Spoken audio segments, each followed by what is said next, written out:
Hi, welcome to Ketobiography. I'm your host, Robin Dobbins. Before we begin, I want to remind everyone that this podcast is for informational purposes only. We are not sharing medical advice, and anyone considering changes to their treatment or lifestyle should consult a qualified healthcare professional. Today's guest has traveled a challenging road. After being diagnosed with paranoid schizophrenia in his teens, he faced years of difficult health and medication struggles. With help from his psychiatrist, lots of research, and a shift to a ketogenic diet, he's seen incredible improvements. His symptoms are managed, his lab results are better, and he's living life with renewed purpose. Please welcome Nathan Leary to Keto Biography. Hello, Nathan. Welcome.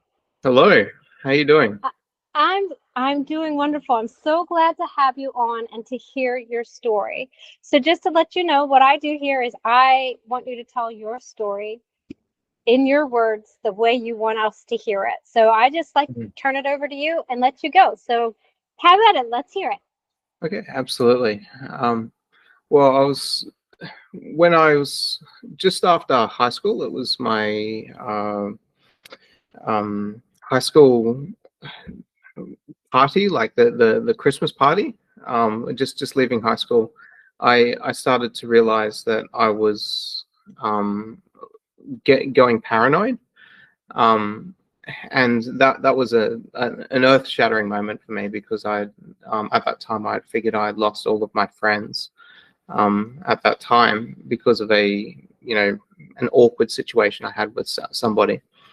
And then that sent me into a deep spiral, or about uh, I locked myself in my room essentially for 3 days, and I just sat in my chair, and I was in shock. And I really struggled with that because I'd never experienced anything like that before. And when I eventually woke up out of that, I wouldn't call it a catatonic state, but it was close to catatonic state at that time. I started to think that the police were after me, and I started to think that there was something wrong with my surroundings. It was incredibly scary at the time for me, and eventually my father convinced me to see a doctor, and like a GP, a general practitioner, which is a standard doctor in Australia. And the GP recommended that I see a psychiatrist, and I moved on to seeing that psychiatrist under the guidance of my parents, basically, at that time. And at that time, I started to think that maybe there was something in the food that I was eating. And the reason why I thought that was because I felt different after eating food. Sometimes I felt better, sometimes I felt considerably worse.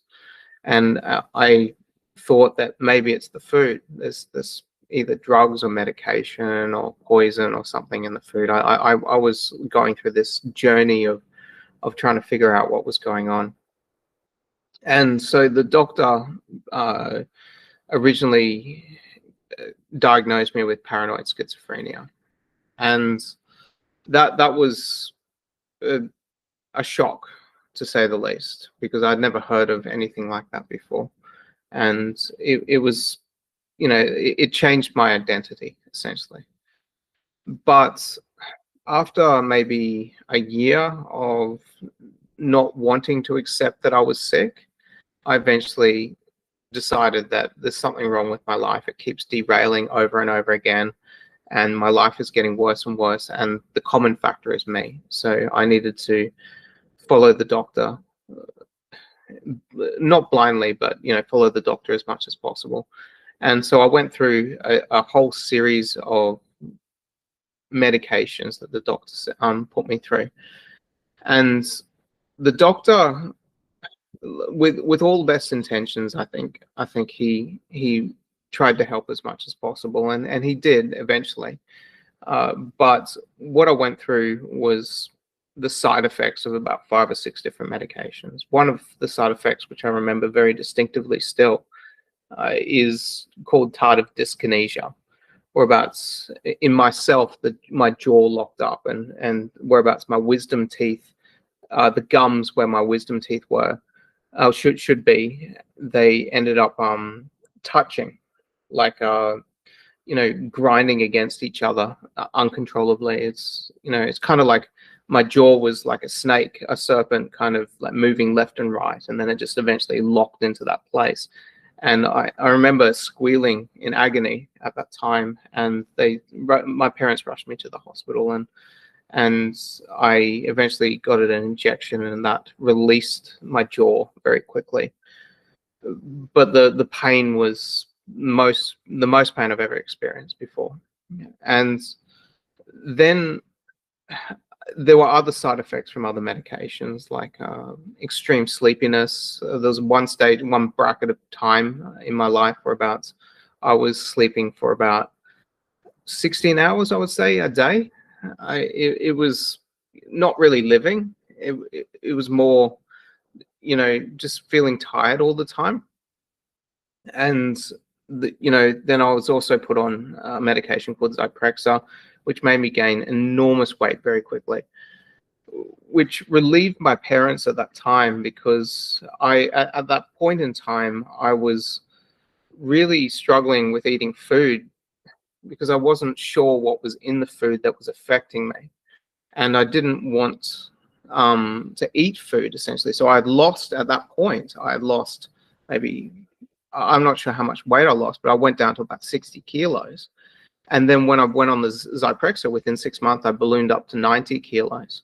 And that's, the hunger was uncontrollable. Even though I still thought the food had something in it that was affecting me, I couldn't stop eating. I just have never felt starvation like that before. And then eventually, after so many medications of constant restlessness, constant sleeplessness, the jaw locking up, and other issues, I eventually put onto a medication called Abilify. And Abilify, in comparison to the others, had pretty much no side effects for me, at least at the beginning. And I was ecstatic about that.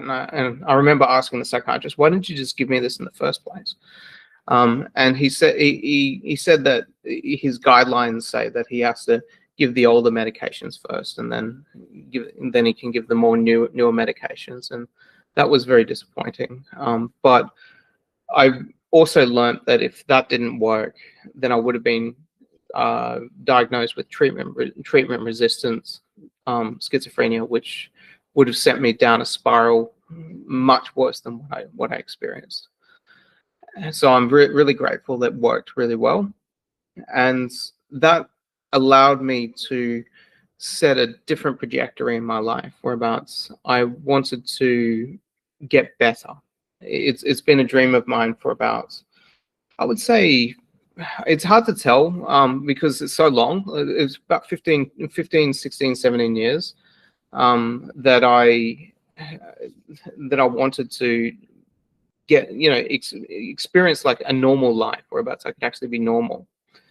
And then one of the things that I did to really help me move forward in that trajectory is I decided to treat my life like it was my disorder, like it was an experiment. And one of the ways that I did this was by being radically open with the people that stuck around in my life. And that transparency offered a sounding board whereabouts they could tell me if I was acting weird or if I was acting normal. And that helped me get some kind of rebalancing of what reality really is. And instead of just being stuck in my thoughts, I was able to see that my reality, was veering off into a weird direction or not.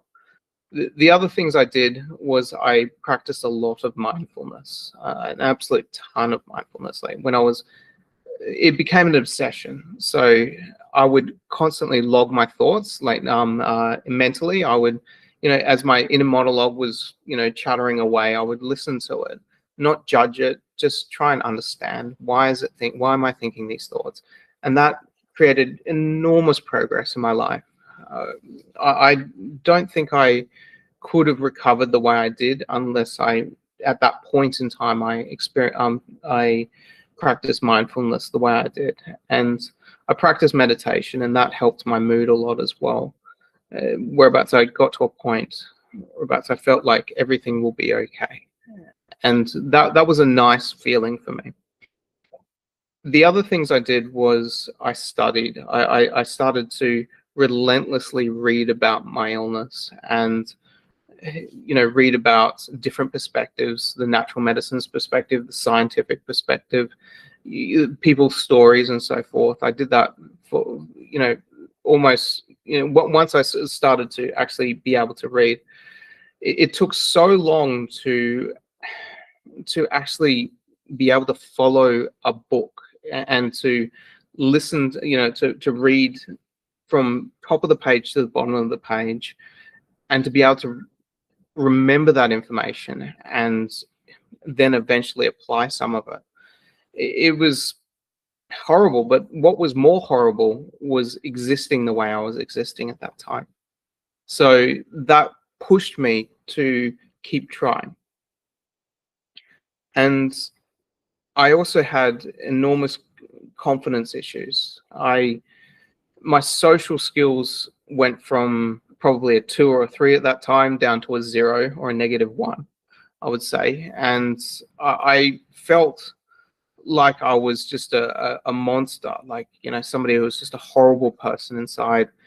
And that it's no wonder nobody would ever want to spend time with me. So eventually I remember going for a long walk, and this was during the time I was practicing a lot of mindfulness, and I thought, if I'm not able to love myself, then why would anybody want to love me either? And that was like a light bulb moment for me. I was like, holy cow, I don't love myself, and I'm expecting other people to fill that void for me, and that's just unfair. Like, if I can't do it for myself, why would other people do it for me? And so I decided to start to try and build up my confidence. And a few things that I did was I started to try and enjoy my own company. If other people wouldn't spend time with me, I would go to cafes and I would enjoy my own company. I would try to. I would go to, at that point in time, nightclubs and pubs and stuff, and I would enjoy my own company. And I started to look myself in the mirror, and that was really hard to actually just see myself. And so I practiced like looking, first of all, at my lips or my chin, and then I would slowly move my eyes up to actually be able to learn how to be comfortable looking at myself, because I wanted to look at other people without staring at their feet. And that worked. It really worked. I still, remember that time very vividly. And I eventually built up the confidence whereabouts I could make some friends. They were, like at pubs and clubs and so forth. It was, because I was enjoying myself and I was joyful. And I started to build a sense of humor. I had to literally learn how to develop a sense of humor. I'd never, like, it's something which people either have or haven't got. I had to work out what makes somebody laugh, because I realized if I can't offer people things or anything really that would make somebody happy so they would want to spend time with me, what I can offer them is joy. And so I wanted to really become somebody who is able to make friends easily. It was like a fantasy of mine. And that's eventually started to come true. So I started to speak to random people. At that time, that was, in the society, that was not a very scary thing to have a conversation with somebody at the bus stop.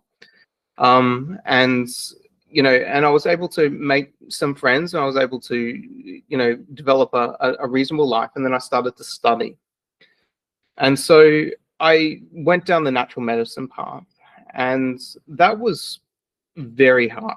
Like, a lot of people think natural medicine's easy to study, but honestly, I think it's harder than programming or marketing, which I've got degrees in. They push you to do 6 subjects at a time instead of the standard 4 in universities, and the amount of time you have to actually learn new skills and get new knowledge is quite intense, and about half the subjects are not medical level, but near medical level subjects, and half are natural medicine subjects. At least it was at the university I went to. And I derailed really badly at the beginning. I had to learn how to study. And it was just a new challenge, but I also saw it as like, these are small issues compared to what I had gone through in the past. It's like the notch on the belt was, getting further and further up, and I was becoming proud that my issues were becoming more normal. And so I eventually derailed badly enough, but I at that point I'd got a small qualification. I think it was a Cert 4 in massage, in 2 different massage courses, like a Chinese version and a Western massage. And I'd done the first year of acupuncture at that time, and I really loved. I just loved the human anatomy, the physiology, and the pathology, human pathology. I love the science level subjects because they were so organized and they were so structured, and they explained. They said, this is how the cell works. This is what's in a cell. This is how the tissue works. These are your muscles. These are the fascia in your body. This is the brain. This is the nervous system. I just got fascinated by it. I ended up reading the medical textbook, the anatomy and physiology textbook, cover to cover, and I was stared at the diagrams constantly, and I got very good marks in that because I was naturally just drawn to what was wrong with me, and that provided some level of answer for me. And so I studied, and during that time I was constantly reading books. My parents gave me a credit card to buy Amazon.com books. And so I'd order Amazon.com books. I would go to the library regularly. I'd go to secondhand bookstores, and I'd go to natural medicine bookstores. And I took on the philosophy that if I don't care if it sounds crazy or not, or the ideas that they have sound crazy or not. If it works, it works. If it doesn't work, it doesn't work. I'm just going to try it. And if it doesn't produce the results that I expect, then I'm just going to move on to the next idea. And the things that ended up working for me at the time was breathing, slowing down my breath. That worked really well. Isochronic tones, which are very similar to binaural beats, that calm down my nervous system a little bit. And then I also meditation, mindfulness, exercise, and having a decent social life. That was whereabouts I'd gotten up to, and also study. Surprisingly, the act of just trying to push your mind and to actually exercise your brain has at least paid dividends for myself, And so at that point, I'd gotten really well. Like I was fine. I met my partner, who I'm still with after 15 years, and I, had a bit of a career ahead of me because I had got a degree level diploma in marketing, an engineer's certificate in a programming language called PHP, a advanced diploma in graphic design, diploma in graphic design, and a postgrad in marketing. And so I had, more qualifications than a lot of other people at that time. And I was moving ahead. And I remember my father once saying, "You deserve the gold medal for recovery for schizophrenia." because people don't normally recover from this illness like that. But I was still taking medication every single day. I had managed to work out that if I lowered, if I took it sometimes every 2 to 3 days, I'd be okay. But I would still feel a bit funny, and like I would feel like I need the medication. That's what I mean by funny. And I took it for a long time, and then one day I went on a holiday with my partner, and I remember going there, and an epiphany struck me, like an idea that I'd never thought of. And I thought, I'd recovered so well from schizophrenia. Maybe I don't have schizophrenia. Maybe the thought, my experience was completely reversed. And so I was thinking I had just pushed myself to recover from something, but in actual fact, I didn't have the problem. That's a possibility. I didn't think that was definite, but I thought that was a possibility. So I decided to go off my medication one more time. And that was one of the worst experiences I've ever had in my life. I had no idea the medication was that strong, because I've been taking it regularly for X number of years, and I don't think that I will ever suddenly drop a medication ever again, because I remember, like, to give some context, my face started to droop. Like, I had this numbness in half of my face, and my heart would suddenly just start pounding like crazy, and then it would stop, and then it would start pounding, and my paranoia went straight through the roof. It was at 11. I'd never experienced that before, like that much, in that intensity of paranoia.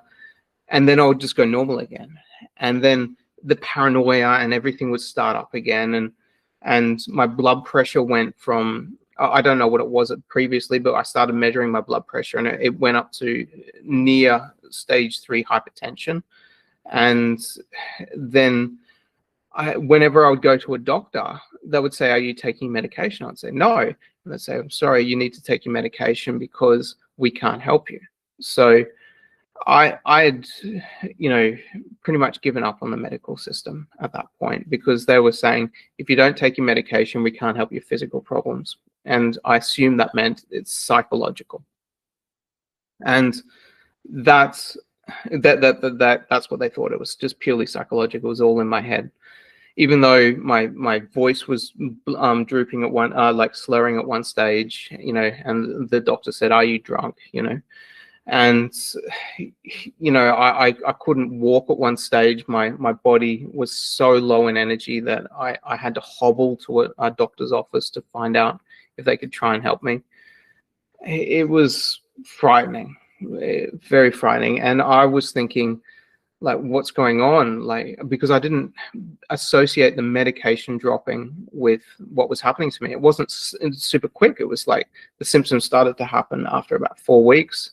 And then they escalated to the deepest level after about 9 months. And that's got worse and worse, and eventually I was hospitalized, and I was forced to take medication. My body ballooned up to huge sizes again, and my energy dropped, but I was able to get some insight and some focus. That's when I that's when I saw, during that recovery phase, I saw a video from a YouTuber called Lauren Kennedy West. And that was the first video I'd seen. I had tons of time on my hands at that point because my life was derailed. I had no way of actually doing anything with my life, so I just watched YouTube.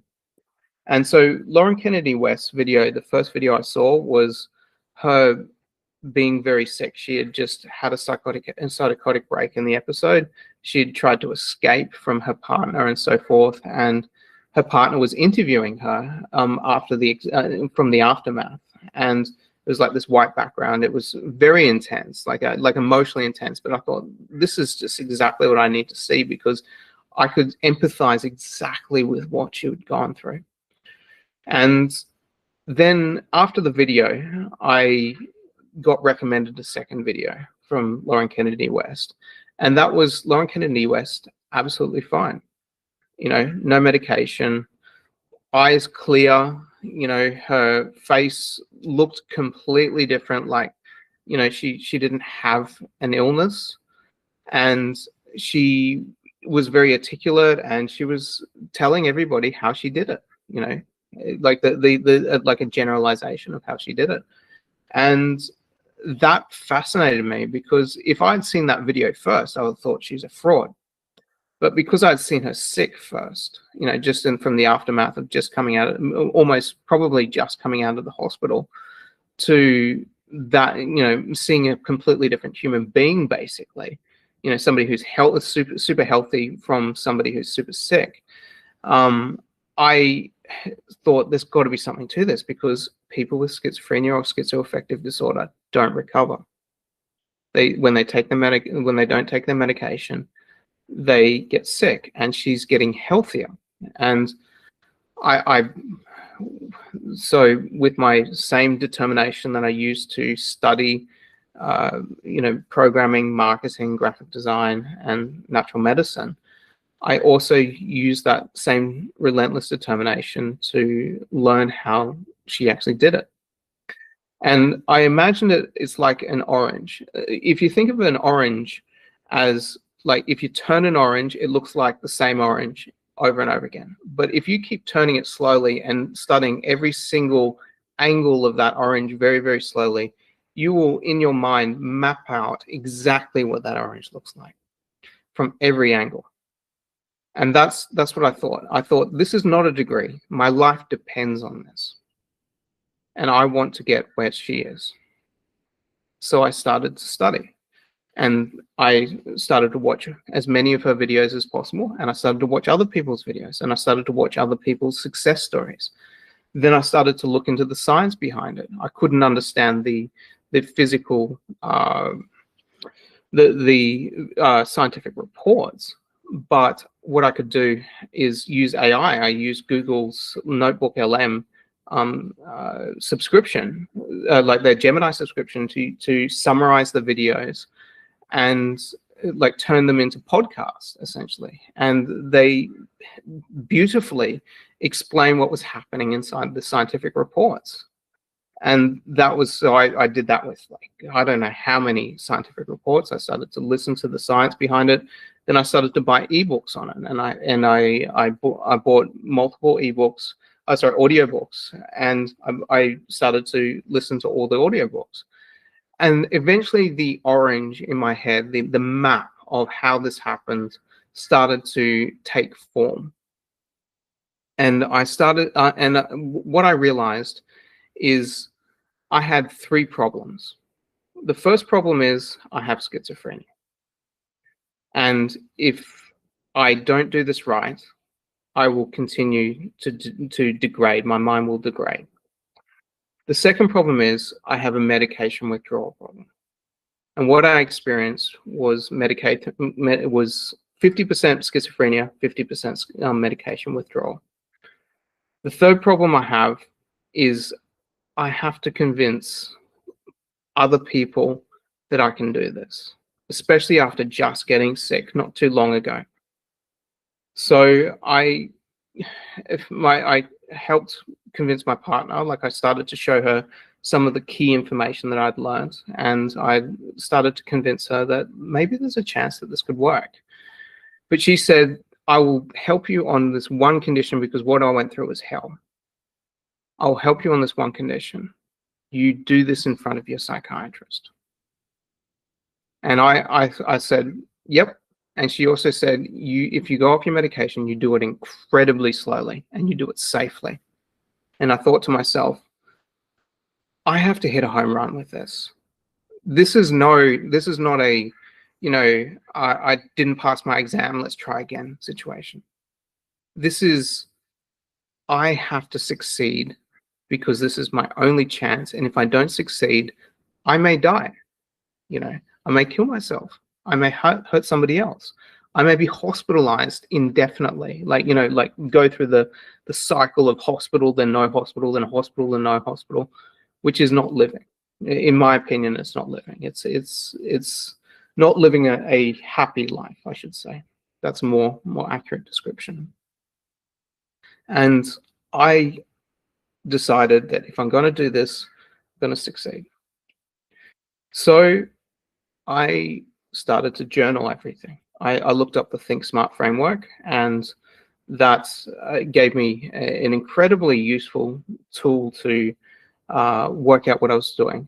And I decided, since I had so many blood pressure issues and cholesterol issues, and because I had had a blood test in that time, and the doctors were starting to give me some actual attention and care. Some of the doctors, like I found a couple of empathetic doctors, and my psychiatrist was not on board. I wouldn't say she's on board, but she's willing to see what would happen. And I started to work out how to do a ketogenic diet, which lowers my cholesterol. And I didn't know if it would work, but it turns out it did.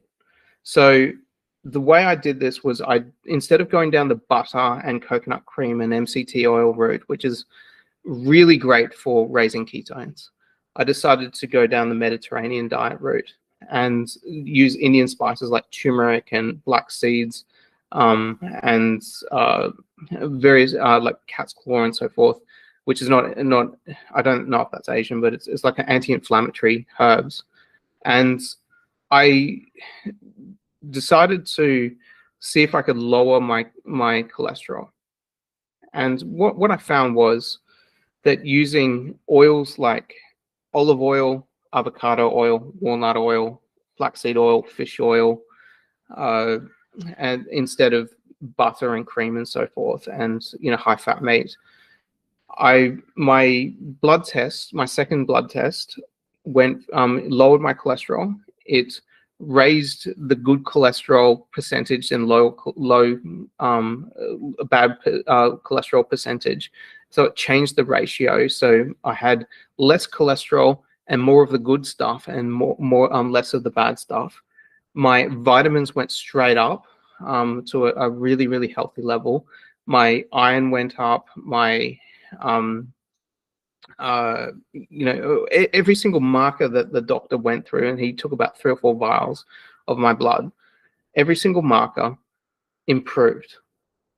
And this was, I wouldn't say shocking, but it was exciting for my GP, because he originally took me to a dietitian who gave me the talk of, ketogenic diet's really, really damaging if you do it long term, et cetera, et cetera. You can't do this permanently, Eventually, after the second blood test, the dietitian didn't want to see me anymore, because I'd had one visit, and she said, look, we'll do a second blood test in 2 months, and then we'll start having the real conversation about what a healthy diet is. I never had that second visit because my health improved so dramatically that I think she got schooled, to be honest. She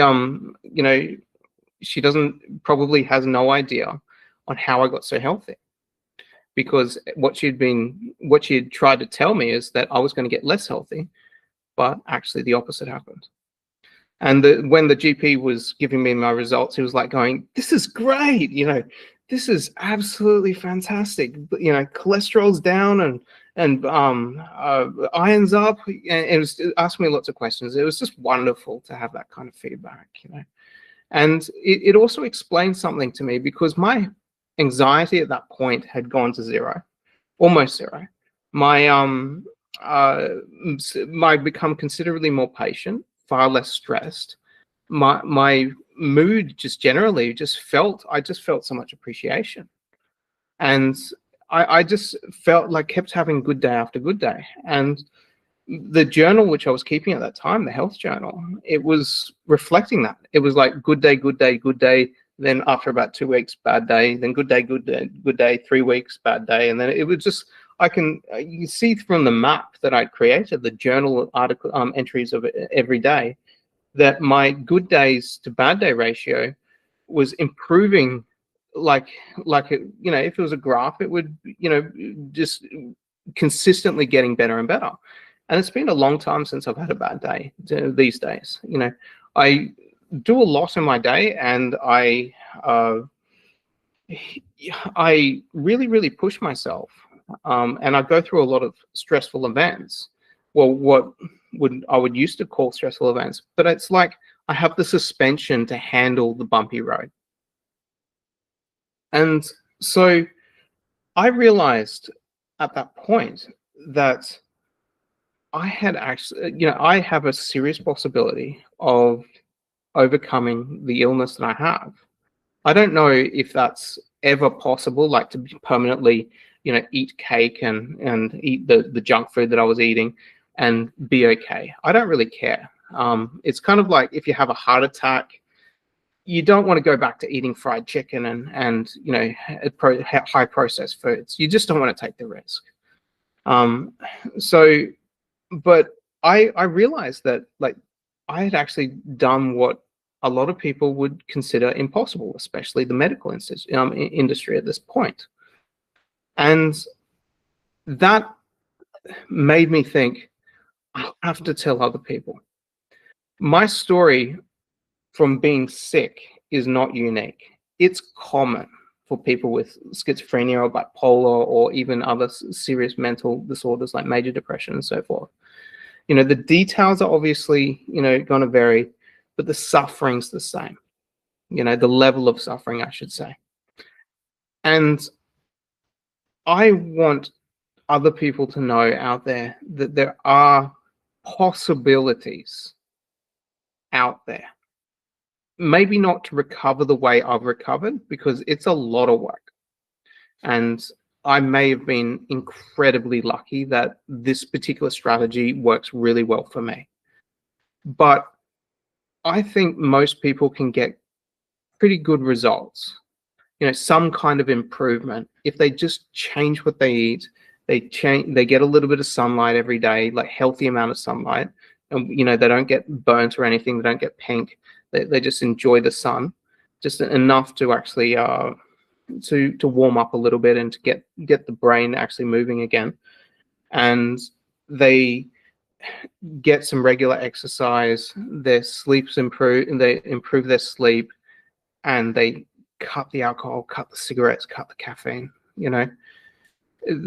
These things, then I see them as like either net benefits or net negatives. If it was a savings account, if this was your savings account, your health account in the bank, you have your health account in your bank. If you do the things that support your life and live a more natural and healthy life, that's like putting some money into the health account. If you do things that take out, like withdraw, like having cigarettes, eating, processed food, really going through chronic stress, there's a big, huge list of things that you can withdraw from that account with. Then your savings account, your health account is going to drop and drop and drop. And what you want is redundancy. You want more health than what you need to actually live a mediocre life. So it's about optimizing your health. That's the way I personally see it for myself. And I don't know how many people out there can truly be helped the way I've been helped. But I think people who have been through enough, who have been through so much, deserve an opportunity to just see that there's hope, and to see if they want to, like, dip their toes into this possibility. Because before, if I didn't see those two particular videos in that order from Lauren Kennedy West, there would be no hope for me. That was it. I had just gone through absolute hell, through dropping my medication. The doctor was saying this is just schizophrenia. It's not with medical withdrawal, medication withdrawal, and so forth. And she was going down that road. And if I didn't see those videos, then I wouldn't have looked. And that was just enough to open the crack of the door to help me learn that there is a possibility that this could work.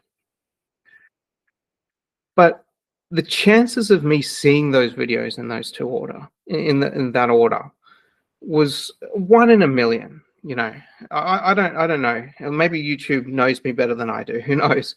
But it's like I see it as like, if I didn't get sick, I would not find a way to get healthy, and I don't think that's fair.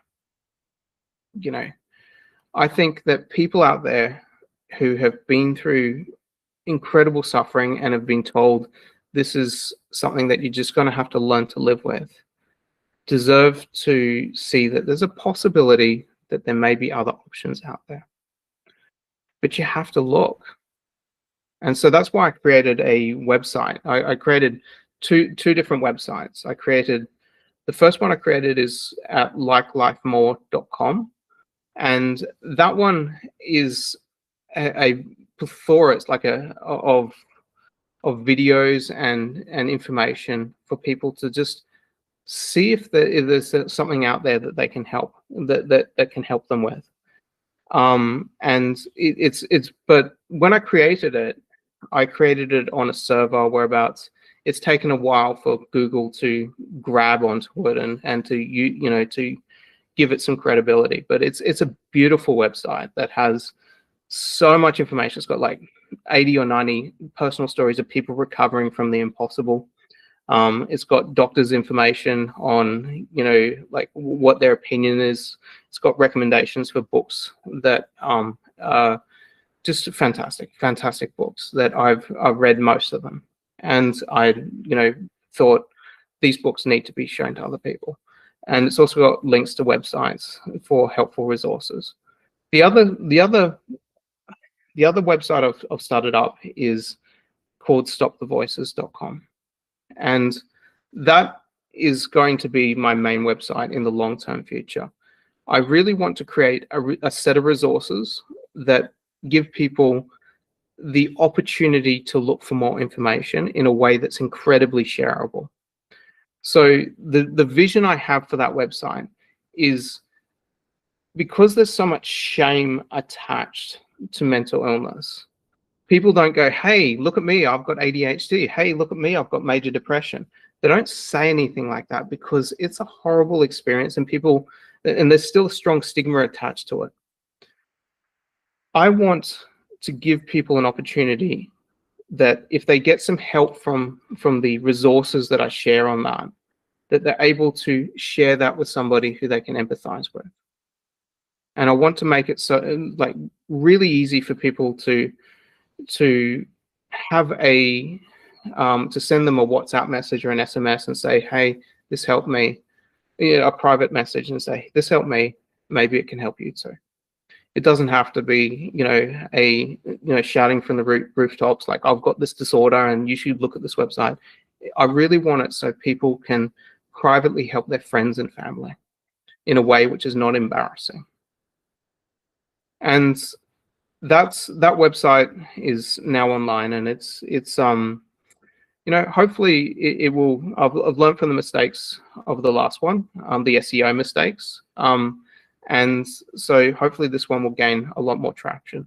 It really is up to Google to decide if my website's creditable or not. But honestly, I've checked as many checkboxes as physically possible to make sure that it flies. So yeah, that's pretty much most of my story. You did it. You told the whole story. We can stop now. No, that's amazing. Like, so much of this stuff just really resonates with me personally as well, but I know it resonates with a lot of other people. But you're winding it down to say, I had to tell other people. Like, once I found out, I had to tell other people. There's so many of us out there that feel the same way, and it's important. Every single person who says something, it's important, because my story might not resonate with someone, but yours will. And just to get them all out there is just so important. So I really appreciate you sharing. I want to go back a little bit. I'm going to ask you more about all the things, but I want to go back and ask you, first, how long has it been since you started implementing the ketogenic diet for yourself? Or you did the, it's not, I guess it's not technically, you don't track your macros, right? You're not technically following ketogenic, but No, you I are am. like low I am. carb. Oh, okay, you are. All right. Yeah. So how long has that been? So I started like taking this very seriously in January 12th of this year. I know this because I have a health journal whereabouts I track, which I update every single day. And so it's been, what is it, October 3rd now? So it's been, I don't know, 8, 9 months. And it's been absolutely, I started to get results, like noticeable results after about 3 to 4 weeks. I would say it took before I could start to look at my journal and say, hey, there's something here. Something's changed. Yeah, so I wanted to make sure you said that because that's important. That's a key piece that you're not even a full year into this lifestyle and you're already feeling so different and Mhm. so empowered to share as well. How did you, I know that your doctors aren't necessarily on board, but how did you present the information to them so that they would at least allow you to a little bit of freedom to try this? Okay, that's an excellent question. It is so challenging because I feel like my doctor is the more panicky one than I am, and I have to calm her down sometimes.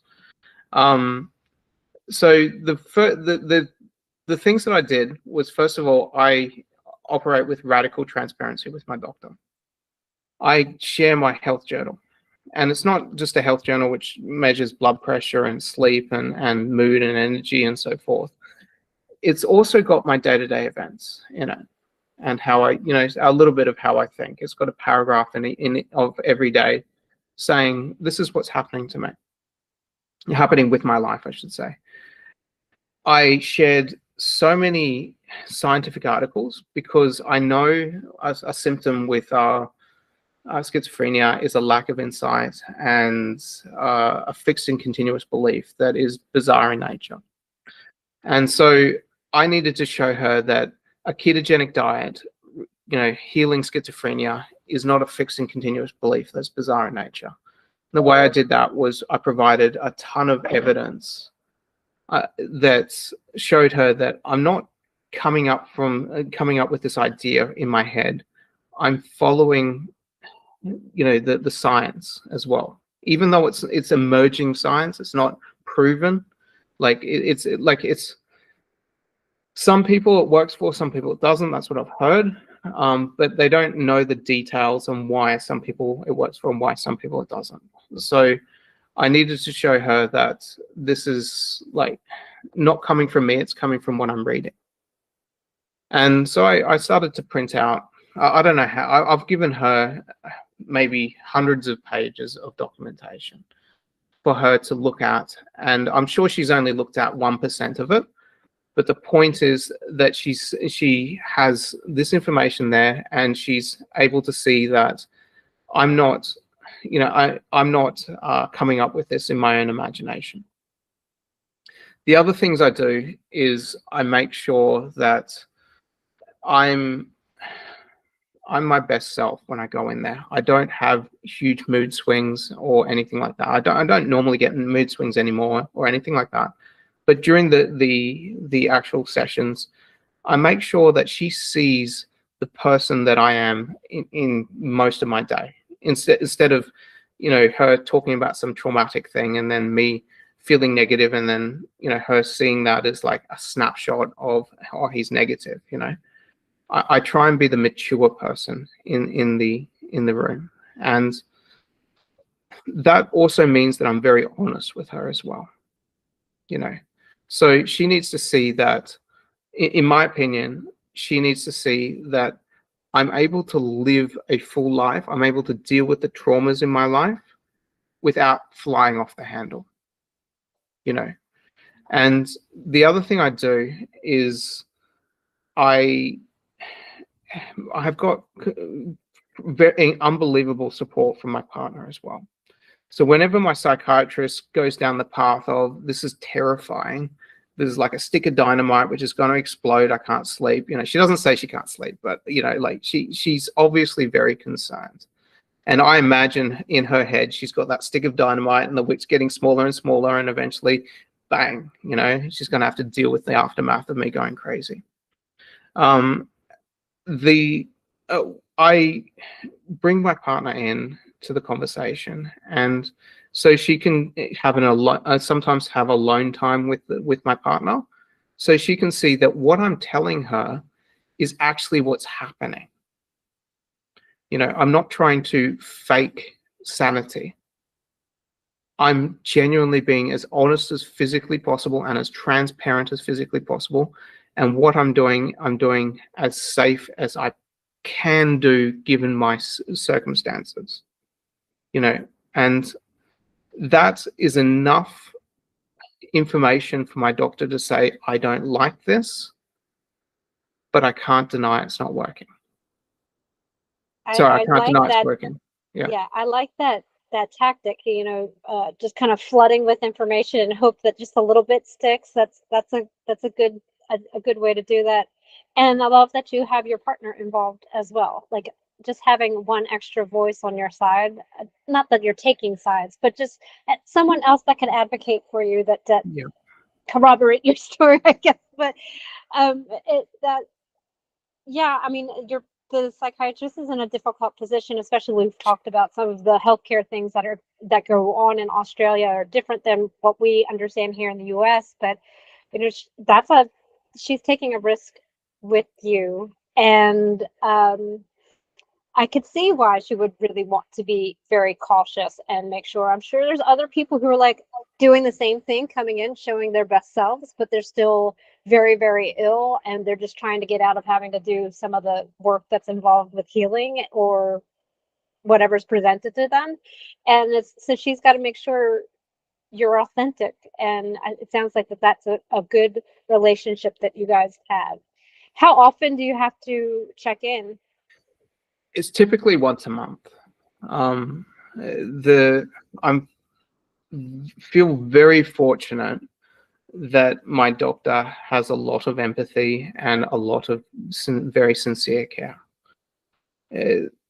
I don't, like, if it was a different doctor, I think they would put their foot down and say, if it's my way or the highway, like, basically, I can't treat you if you don't let me, if you don't follow what I'm saying. I just feel unbelievably fortunate that she's willing to just see this through because she genuinely cares about me. Going from the doctor's perspective, I can really see her position. Like, she has to follow specific guidelines. This is the way I see it. I don't fully understand the way that her job works, but the way I see it is she has to follow specific guidelines to be insured, essentially. So she could lose her job. If I hurt somebody, she could get sued. If I hurt myself, the least that could happen is that she would feel guilty, incredibly guilty. And it could get much worse for her. She could get fired. So I can see that she has to do this safely and within her guidelines too. And it's just unfortunate that at this point in time, this kind of intervention is not strongly looked at by the psychiatric industry. I think that over time, it's like a slow-moving rock. You just got to wait for it to roll over, and eventually it will be some kind of option for people that are the guidelines accept. I believe that will happen in the long-term future. But at this stage, what I'm doing is risky. It's like putting my savings, my life savings, at the casino and saying, okay, I'm going to just try and make more money. But the way I'm doing this is I'm trying to be as safe as physically possible by learning. This is more than a degree for me. my life depends on it. That's the way I see it. And that, it's just, unfortunately, it's just how I've got to do it. There's no real recover from schizophrenia university that I can go to, whereabouts I can take an exam and then boom, I'm healthy. I'm like in the deep ocean. That's the way it sometimes feels. Like I'm exploring this, and there could be a wave that could upend me.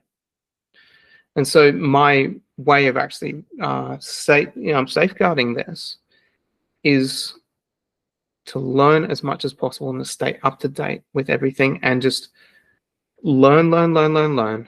And if there is a wave, I've got a better chance of navigating around it. And you've got the support around you also. I have unbelievable that will see support. it.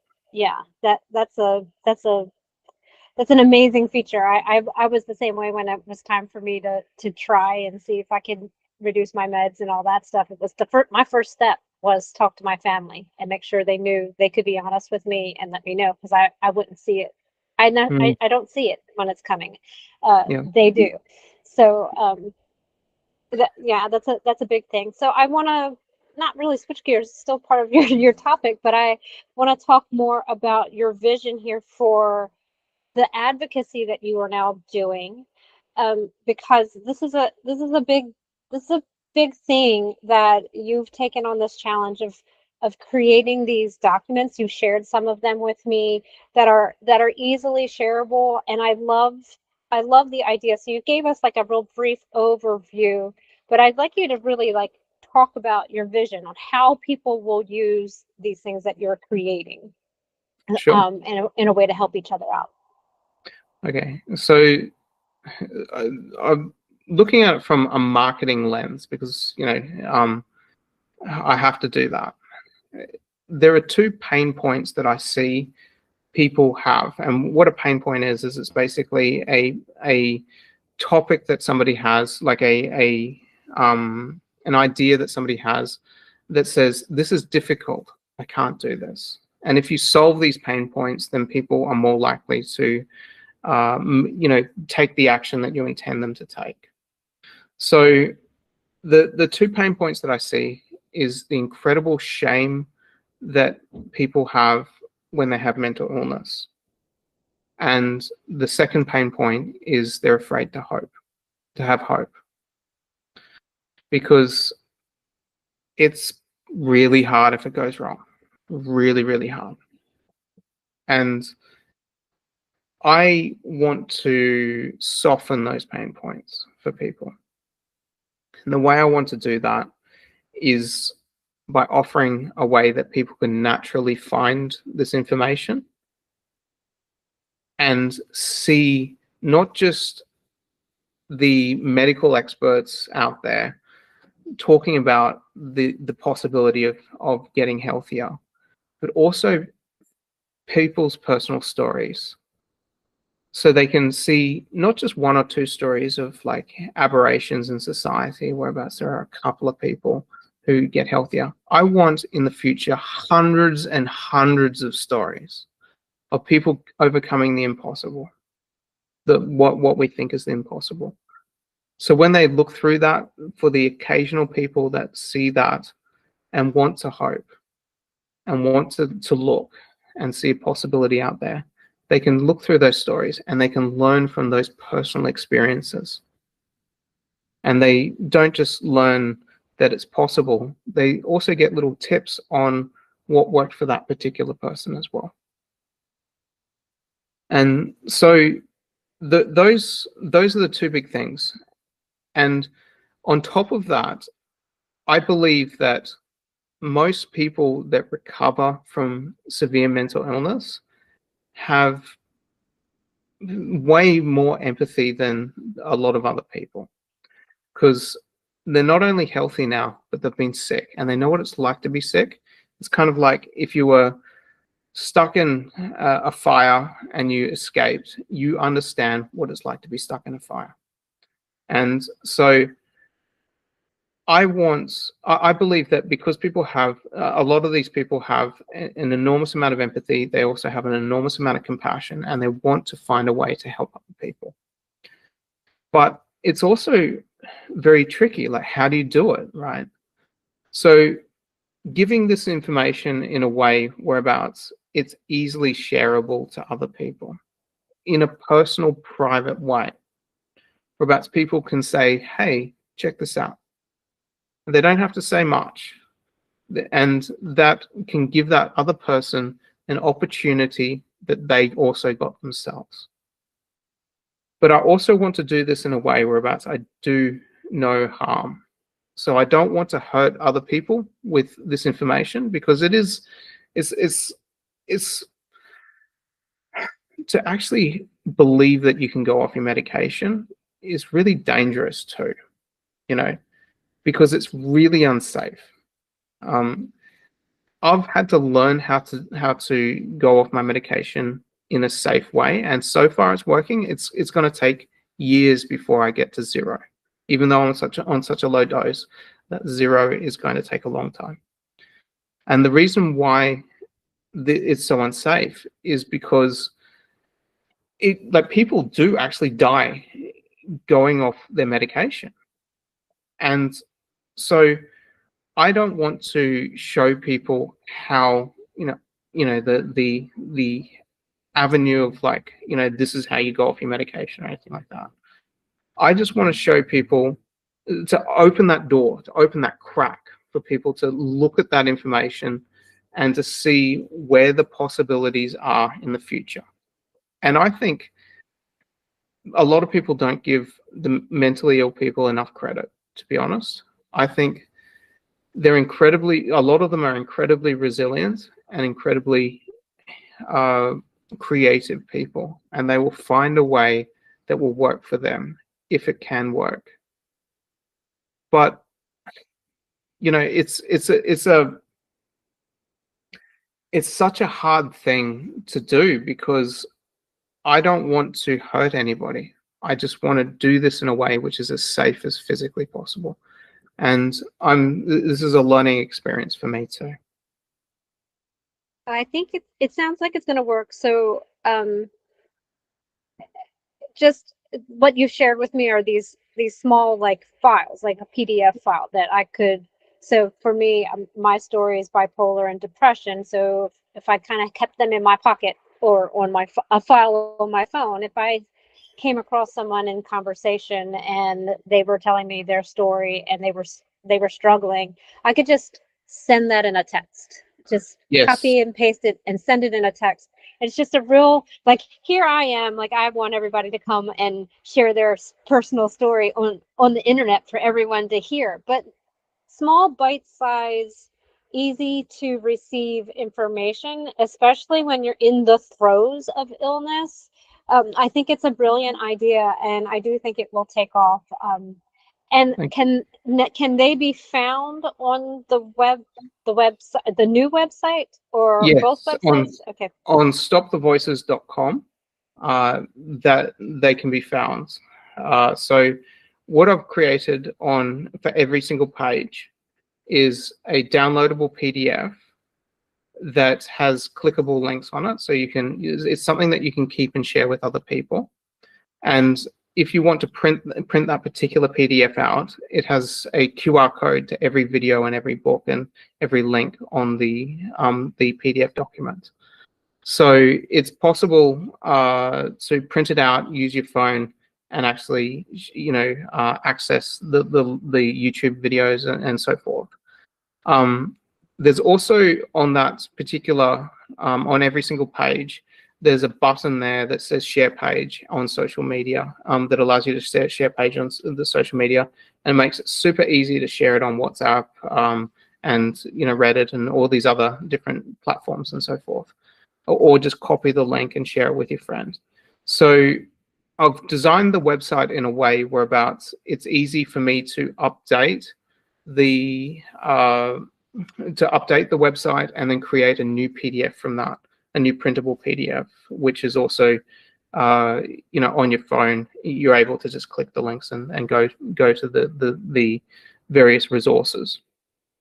I've also categorized the website in a few different ways. So on the homepage, there's about 95 stories of people recovering from tremendous problems. Not just schizophrenia, but ADHD, Parkinson's disease, Alzheimer's, anxiety, depression. The list goes on for a very long time. So I've created a wall of like a YouTube style wall of videos that allows people to browse these videos and see them in their YouTube app very easily. I've also categorized it in other ways. I've got a page there which has the scientific research that is so far being done, and I'm going to update that as much as I can.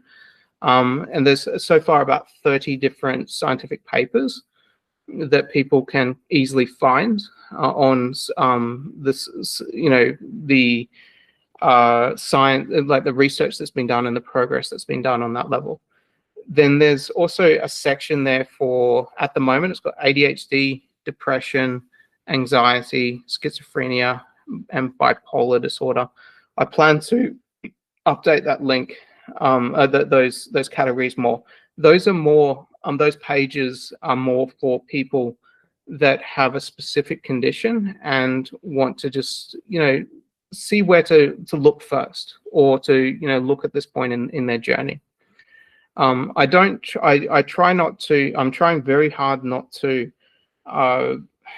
tell people that this is what will work for you, because I don't know. I have no idea what will work for anybody.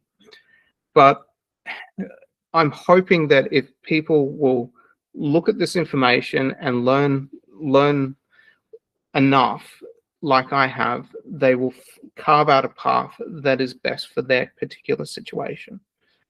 And that's, it's something I think that needs to happen. And I'm trying very hard to give credible information. There's also my story on there as well, so people can, see the situation that I've been through, and they can see, like, they can actually feel that, hey, this person really did recover. He's not just a charlatan out there, And I'm going to be updating this as much as I can. I want this to be a resource that people can use and people can hold on to, and with the PDFs actually keep that information, so it's like it's something that they own, and something that they can share with others. And I want to make it as useful as physically possible, and still, just to help as many people out there, because this is something that I personally don't know, but I don't think the psychiatric industry actually gets taught nutrition. If they do, it's not much. Yeah, the food that we eat is the seed of our mind. It is the building blocks that create all the neurotransmitters, all the energy. It creates everything that's in our body and in our brain. And it's like this black hole of blindness that is happening with the psychiatric industry. They're dumbfounded. Like, how could you ever recover from schizophrenia? That's impossible. The guy must have been misdiagnosed. Well, for 20 years, that's quite a long time to be misdiagnosed and to go psychotic multiple times. You can believe what you like. I think that it must be very difficult to be in a profession where you go into it to help people, but you don't actually help people. And then you don't know why, because what you were taught was not how to help people, but just how to manage symptoms. Manage their symptoms. And I have to imagine that over time that gets extremely frustrating. Like your story with your own psychiatrist is like, she's walking a fine line, but you are probably one of the only people that she's ever seen recovery. And that's probably really hard for her, because as she's learning more, she probably does have in the back of her mind that it's something she could implement with others, but our hands are tied. And I just couldn't imagine being in that situation. And I, I know there's a lot who are struggling with it and they're trying to get out, but a lot of the systems don't let you get out either. So that's not helpful. it's like this is just progress. It's just how things have to be until they change. But it has to change in a way which is safe. That's the important thing. Like this, like the first step is to actually shine the flashlight on the actual bullseye. And then so people can actually see, hey, there's a target there. There's a direction that people can go to. The next thing is to understand why it's working and when it doesn't work and when it does work, and how to safely, so doctors can safely navigate this without causing unnecessary harm to people. It's like walking through the desert. It's gonna take a long time, unfortunately. Yeah. But it's like I've got a lot of hope here. I don't think I'm an aberration. I think I really hope that this movement, this direction goes from, I'm guessing, thousands of people being helped to millions and millions. I just, crossing my fingers so hard with this one. And you are part of that change. Right now, your websites, those are kind of falling under the labor of love category because you have a Yeah. day job. So you're doing all this stuff because you've gotten all this energy from the change that you've had in your life. And I totally understand it. You just want to get other people the help, the hope that they need to at least try. And I think that's probably the biggest thing, at least for me. It's like you can at least try. Like you have this option over here. Just if it doesn't work, you know what you have. You've been doing what you've been doing, but you have this other option just sitting right here. Give it a try. And I love this concept that you have, and I think it's going to take off because it is an easily shareable thing. And I've actually talked to quite a few people myself that um, they talk about people, especially really being ill, like really ill. They can't sit and look at documents, and they Yeah, can't sit I know the and look feeling. and watch 1,000 videos. Like even you had to change it so it was something you were listening to because it just wasn't working to watch it.